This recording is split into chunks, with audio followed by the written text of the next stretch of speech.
These are three classics I want to read this year. First, we've got a big chunky book here, and that is Don Quixote by Cervantes. Um, Spanish author, written in 1605, I believe, originally published in 1605. And this book I've heard great things about. I've heard that it's a very fun experience to read. Um, and I definitely want to check this one out.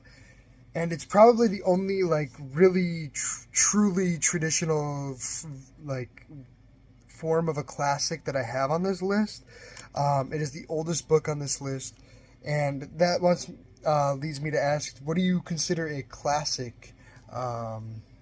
Is it the author's notoriety, or I guess timelessness of a text, or is it just that the writing is very good and beautiful and lasting, and makes you think it could have been written in the past, like any recent 10 years. Last 10 years, I guess.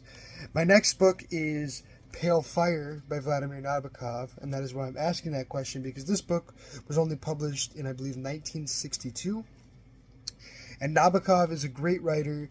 I read a little bit of Penin. I could not decide if I liked that book or not. It's a very weird book for me. I don't really like books that have like a split, where like it's like follows one character in Penin, but each of the sections, each chapter is kind of different from the last. So it's kind of like Seinfeld, like if you watch Seinfeld, I guess, where each episode doesn't build off the last one. It's kind of its own separate thing.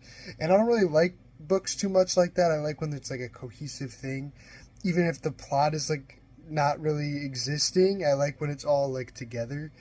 And Penin wasn't like that, so I'm more excited to read this book, Pale Fire by Nabokov, because I've heard great things about it, and it's definitely more of a collected piece, I guess, like fully together piece, in that it follows the same plot in a sense. And then lastly, I've got Absalom by William Faulkner. I just want to read anything by Faulkner. I don't know if I'm going to read this one. I probably will because I have it on hand.